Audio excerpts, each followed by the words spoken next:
Good morning, Rotarians, and thank you for having me. So a little background about why I'm here for the Rotary Club. I actually used to be a Rotary member when I was in high school. Of all places, I went to junior high and high school in Thailand, where I was a part of Interact Rotary.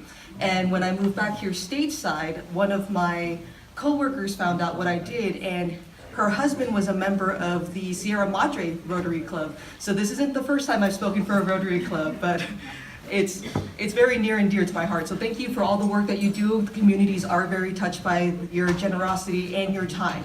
More importantly, your time and effort into things is what matters most. So thank you very much from the bottom of my heart that you're helping the community out.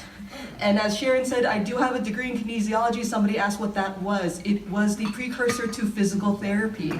And I will tell you about how my career path changed from physical therapy to wine. When I was 21 years old, I needed a job on the weekends to support myself in university. And this position opened up at Red Carpet Wine for a cashier. And I didn't know whether or not I was going to get it because I needed to leave the country because my little sister was graduating high school. So he said, I understand family. You go what you got to do. You have a job when you come back. 8 years later, I was still there. And I loved working in wine, and while working in a physical therapy job was very fulfilling. I worked in an office, I worked with children. It wasn't my calling.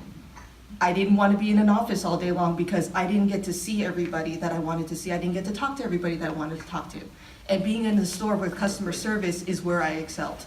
I love talking with people. I love hearing about your adventures because through food, you find so many different things. I learn about you as a person and what you like. I learn about the places that you travel to. And because I've lived abroad and because I've lived here, my palate is very extensive, especially because my family is Thai.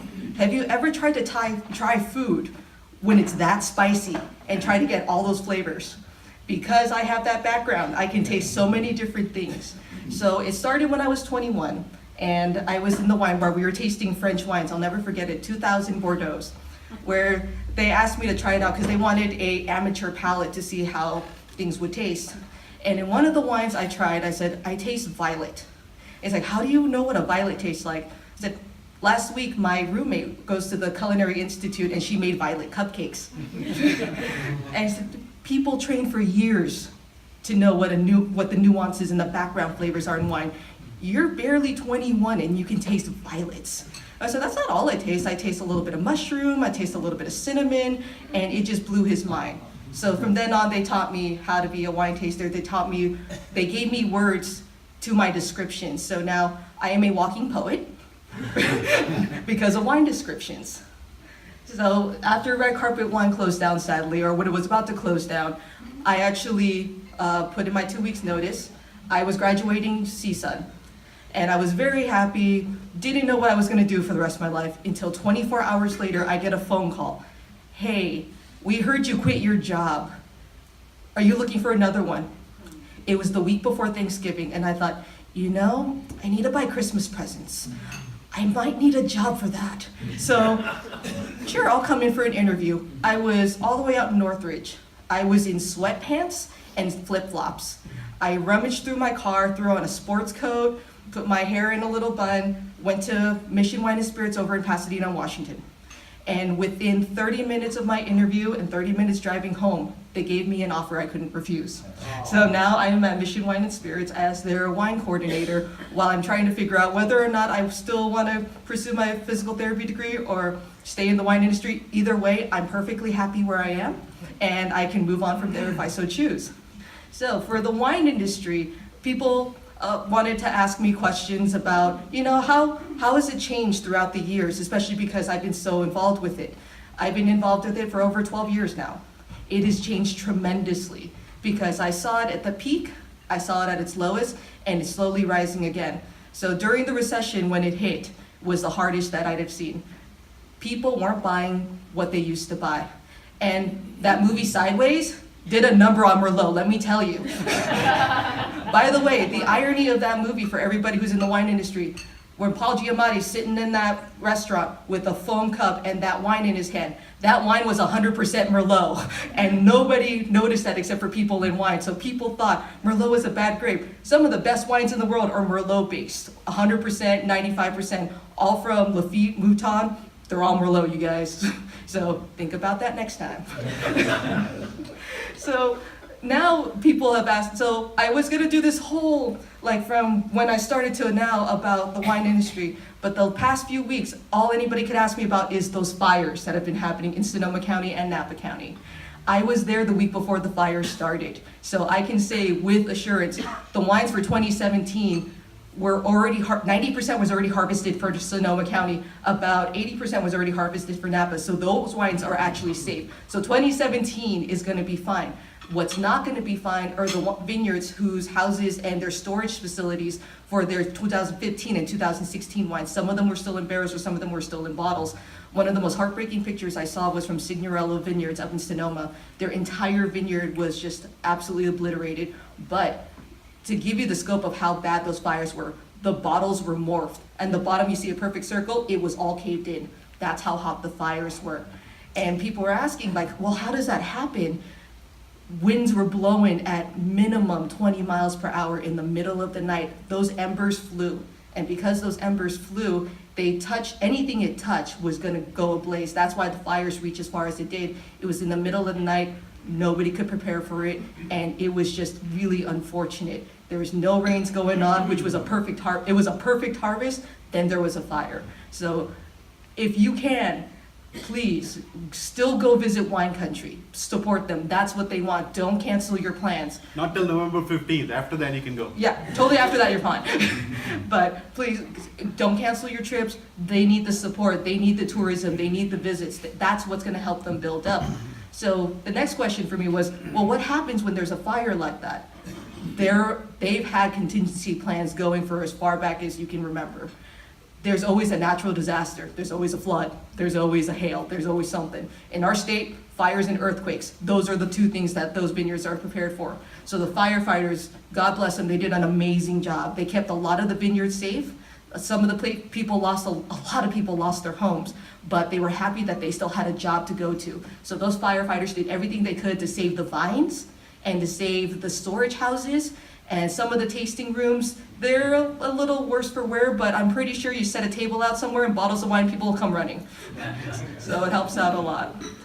So anytime you see a bottle that says 2017, you think, well, there was a fire that year, don't worry about it, those bottles are fine. The ones you do need to worry about are 2015, 2016s. There are some 2015s on the shelf right now, those are perfectly fine. Within the next year is the things that you might have to worry about. There is maps where the fires were hit. Sonoma and Santa Rosa were the big ones. A little bit of Calistoga and Stag's Leap. Stag's Leap Winery got hit really hard. Now there's a difference. There's two Stag's Leaps. There's Stag's Leap Winery and Stag's Leap Wine Cellars. Stag's Leap Wine Cellars is the one that was sent to the Judgment of Paris and they won for the red wine. So they are one of the big instrumental wineries that put California on the map. That's the one with the big giant stag that says SLV across it. That's the wine. The other one was Chateau Montelena, the Chardonnay, which, by the way, we actually did a pre-judgment of, or miniature Judgment of Paris tasting a few years ago to commemorate the 40th anniversary. And a French wine won for the red wine, but Chateau Montelena was still picked as #1 in a blind tasting against wines that were about $200–300. So there you have it. Now, the trends now from what I've been seeing in the wine industry, people ask me all the time, what's a good wine? That is the question I get all the time. Here's the issue that I have with that. I don't know you. When you come up to me and say, what's a good wine? I don't know what you've eaten. I don't know what you like. I don't know anything about you. That is one of the hardest things I've had to do in my life. My parents were salespeople. They sold car alarms and car stereos. You can hear the sound. You can physically see what the product is. For a bottle of wine, all you've got is the label and whatever I want to tell you that day. So when people say, like, oh, that must be a fun job. No, it's not. You get really creative over time with your words, because how many times can you say, this Cabernet is smooth? Well, what's smooth? It's like, oh, this tastes good. What do you mean tastes good? So there's all these words that I have to learn to use, and I have to try to convince you. I equate it to dating, where I'm trying to get your phone number, so I'm trying to say all the right things to you, just so you can take home this bottle of wine, just so I have the numbers right at the end of the day. So what people are asking me now, and I notice a lot of younger people are drinking wines, and because their palates aren't developed, all the wines that they're drinking are a lot more fruit forward and big and jammy, which is what California is known for, so that works out really well. But because of that, a lot of people have strayed away from European style wines. Like, well, it's not it's not as approachable, it's not as good as California wines. That's not true. Europeans do wine differently from us. Everything is a festival. When they have a bottle of wine, they're having it with family, they're having it with friends, they're having it with a meal. European wines are made to have with food. And that's what people forget, and it needs to be the right kind of food. I'm not saying it needs to be the herb-crusted pork chop with the coleslaw and the applesauce sort of thing. No, there's so many different things that you can do with it. It's such versatility. But the hardest part is when you have a plate of food and you ask yourselves, what do I want with this? It really depends on who you are and what you want. If you like white wine, you like white wine. If you like red wine, you like red wine. Never let somebody tell you that what you're tasting is wrong because they're not you. Your palate is like your thumbprint. No one has it but you. So whatever it is that you like, stick with it. There's nothing wrong with what you're doing. There's nothing wrong with what you're tasting because it's you. Now, one of the things that I'm really good at, as Sharon mentioned, is wine pairings and food pairings. I love food. I eat a lot. That's why physical therapy didn't work out for me, because I have to promote good health. And I remember distinctly, I went to class and I was a little giddier than usual because I'm very quiet when I'm at school. They said, "You look really happy." I said, "I just came from a Scotch tasting at 2:00 in the afternoon." And like, "What were you doing at a Scotch tasting?" Master distiller Jim McEwen flew from Scotland to Los Angeles at $7,000 and was doing a lecture about his single malt whiskeys. He was voted, I believe, 3 times Master Distiller of the Year. And I did not want to miss out on that. And I went and had 15 different scotches. And it was small samples. I swear, it's small samples. And I went to school and I was the happiest person on the planet. And people just thought I was having a great day, which I was. But I've also done that for wine tastings where during school, I actually had to drive to the Four Seasons, go to this tasting, and somebody had a 9-liter bottle of Louis Roederer Cristal Rosé Champagne from 1999. And I was so young. But I still knew what that meant, to have a bottle that big being poured into this glass for me. I have such an experience with wine, and I want to bring that kind of experience to everybody's table. So that's why I'm really passionate about it, because when you have a good meal, my God, is it good. When you have the right glass of wine, it just brings out this experience. You're experiencing everything through your taste buds. And it may seem simple at the time, but when you have it right, it is one of the best things you could do for yourself. It's a small treat for yourself that you were able to take 2 things that are completely different from each other. You're taking the liquid and a solid, putting it together and making it good. That is such an art form that I respected even as a child when I wanted to be a chef, but I can't plate. Because half of the food I made is already in my mouth before it reaches the plate. That's how much I love food. So the evolution from there was wine pairing and for food tasting. So now in the years that I've worked there, now that at Mission Liquor, sommelier work, I take, like a lot of people take you for granted, but the things that we do to make sure that you guys have that experience is really extensive. What you don't see when we're at home or we're at a restaurant. I had a chef ask me to pair Mexican food and wine. And I looked at him, I said, "Why are you trying to kill me? Why? There's tequila, there's beer, there's all these things for Mexican food. Why do you want wine?" And he said, "Because it's a challenge for you, and I know it's a challenge for you, and I know that you can do it." I said, "Okay."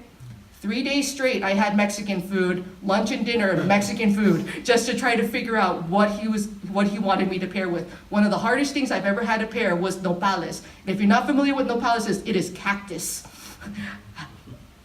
Think about it, the cactus that's in your yard. Do you really think you're gonna bring a glass of wine, take the cactus out of your yard, and make a salad out of it? No, I don't know anybody who wants to make cactus and a wine pairing together. So I had it done. I actually got it. I used a sparkling Spanish cava, and it worked out perfectly, so I was very proud of myself for that.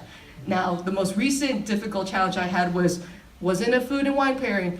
I had to pair cologne and wine. Exactly. Why would you do that? It makes no sense. But it did when he explained it to me, because he wanted to have an olfactory experience. You have a taste, you have a little bottle, a vial, and you smell all the things in perfume, you smell all the things in cologne, because we're more used to that. We're used to smelling those things off of other people. And he wanted to see if I can take the smells of wine and pair it with the smells of his cologne. And it was a challenge. My nose was burnt by the time I was done. I felt like a bloodhound that needed to retire. It was so bad. But I made it happen. I gave him 4 wines to match his 4 colognes. And he said, "Oh my God, you did it. I don't know how you did it, but you did it." I said, "I spent so many hours in a department store. I spent so many hours in Sephora, Macy's, all the places you gentlemen don't want to go to with your wives. I was in those places." And the most heartbreaking thing happened to me. They had to cancel the event. And my head hit the table so hard. I said, "Well, at least I know if somebody asked me to do it, I can do it." So that's been my life for the past couple of weeks, is pairing cologne with wine, talking about the fires, and learning about what people like. Now, the holiday seasons are coming up, so naturally you want to know what goes with your turkey, what goes with, Christmas fare. So let's start with the easy thing, Christmas gifts, what people like. Everybody appreciates a good bottle of wine. It doesn't matter what it is, so long as it's something that you love. You want to give them something that's special from you. If you like it, chances are they're gonna like it because it came from you. So when you go and you want to buy that nice special bottle of wine, don't look at the big names, because they're not gonna understand what that is. It's more meaningful if you said, "I had this at a restaurant," or "I went to Europe and I can't believe I found it in Los Angeles." That's gonna mean more to them. So when you come to one of the wine stores and just look at something, and if you have a connection with that bottle, when you pass that on to the next person, they're gonna have a connection with it too, because you have a connection with it. And that's what I love about wine, because it really does bring people together. And also, we're just a little bit happier after a couple of glasses anyway, so it works out great. Now, for Thanksgiving coming up, a lot of people drink Beaujolais Nouveau. The only thing I do with Beaujolais Nouveau is I use it as my base for my cranberry sauce to go with the turkey. I don't drink it ever. I don't know how people can drink it because it's so astringent to me, but I'm very sensitive to vinegar, and I'm very sensitive to really tart items. So you could do Beaujolais Viage or Pinot Noir. Pinot Noir is one of the best things on the planet. Because we have California Cabernet, it's so hard to go to Pinot Noir after that. But when you have Pinot Noir with food, it actually brings out more. There's more depthness to it. There's more flavors and complexities to it. Oddly enough, I'm doing a Pinot Noir tasting tonight at my wine bar as I segue through. Actually, what I did was I did 3 different vineyards, one from California, one from Oregon, and one from France. Pinot Noir is so hard to grow. Those 3 areas, our state of California is one of the best places to grow Pinot Noir. People have tried in different countries. New Zealand, they do one, not nearly as good. Australia, theirs is really peppery, and it goes great with their food and their fare. But for whatever reason, California, Oregon, and France, those are the top 3 places for Pinot Noir. And for your turkey, whether it's fried, smoked, grilled, baked, air dried. Somebody actually did an air dried turkey. I don't know how that works, but it's kind of like the prosciutto concept. Yeah, they did that with turkey. Go figure. But it does work out pretty well that way. Yes, Keith. What time is it? 4:30 to 7. Don't need to make reservations. Just come on by. I'll say hi. Okay. And lastly, How do you know Keith? that is a great question. I actually will. I'll tell you a story. I'll tell you a story that'll segue to why I know Keith.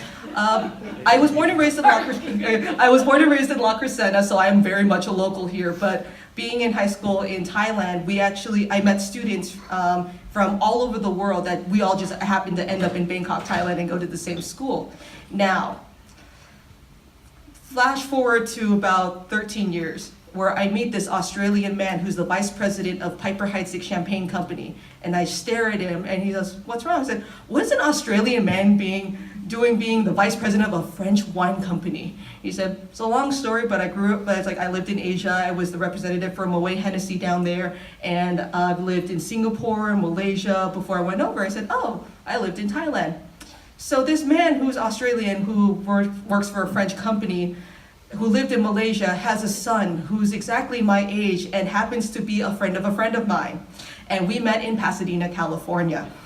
So through 6 degrees of separation, I know Keith because I know Sharon because I know Ron because of wine. And that's how we know each other.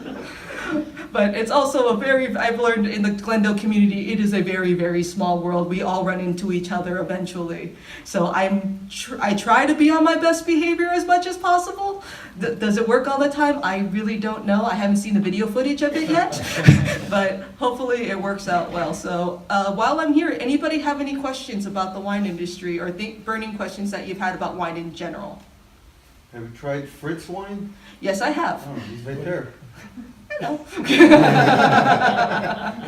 Yes. Going back to the fires, you mentioned that the 17s aren't going to be affected. What about like the 18s and like ash and changing the composition of the soil and stuff like that? They're still assessing. They don't know how much that affects the wines and the grapes because they've never had a fire that big in recent memory. However, you know who did? Santa Barbara County. So people from Napa and Sonoma are coming down to Santa Barbara to ask them how they dealt with it. And it's great that they have neighbors for that. The vines, people ask me if they're gonna replant. They have to see what the soil pH balance is before they can replant. And they're gonna use vines that already exist, and then they're gonna graft it with other twigs and things from different clones and mixtures that they wanna use. That's how the replanting starts. I don't know exactly how long that process takes, but if you're taking a brand new vine to grow it, it takes minimum 5 years for you to yield grapes good enough for wine. So hopefully they won't have to start from brand new because that'll be a really long time before they see the fruits of their labor. Yes. Yes.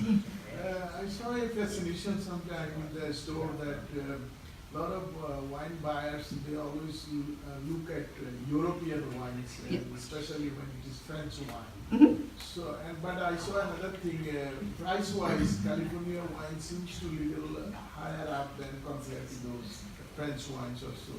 So what goes behind this psychology or thinking? Perfect question. Scoring.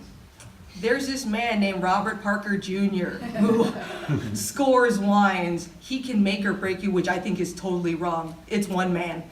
One man and Wine Spectator magazine. There's a scoring system very similar to what we have to school from 1 to 100, how the wine is rated. It's rated by taste, profile, where it's grown, and what it's supposed to be. It changes from year to year, depending on the vintage, depending on the rainfall, depending on the weather. There's so many things that change about a wine, but they have like a criteria and a checklist that they go off to see whether or not it reaches that point. For European wines is very different. We have American wine tasters or American-born critics that are criticizing French wines and European wines. Now for us, the more prestigious the score, the higher the wines are going to go, especially for California. And you're right, it makes no sense that I can drive 6 hours and be at the vineyard and have it cost $100, whereas I can have the same quality of a bottle from France come over here and it's only about $30. It really doesn't make any sense. It does to me because I'm in the industry, but to the average consumer trying to explain that, you're right, it doesn't make sense because you can have a great European wine for less money than you can for a California wine. But again, it's up to your personal preference. Not everybody's gonna want a French style Bordeaux because of the dryness and the tannic quality that it has. Whereas California wine, it's ready to drink, it's ready to pop open. For French wines, some of the best ones take 20 years before they start to open up to be what California wine is now. So you're paying to not sit on it. You're basically, you're paying not to have that time. So it's a short investment versus a long investment. Yes. So just to be clear, because you just said that you could pay more for a California wine that's drinkable now, or you could pay less for a French wine, and then you may have to lay it down for 20 years. There actually is a difference between the two. Oh, absolutely. Well, I know, I'm just saying, so people understand. It's not just you're paying for time. The wine's actually, I guess depending on your palate, the French wine would be considered a better wine in 20 years. Because the American wine, A, won't last for 20 years. Right. And B, the qualities are different. It is like, give it to me now. Yes, it's very much different, and And Keith is absolutely right. The quality is different, the taste is different too. So it just really depends on what you think is of good value, and it is up to the person. Right. Yes, yeah, thank you. Yeah, thank you.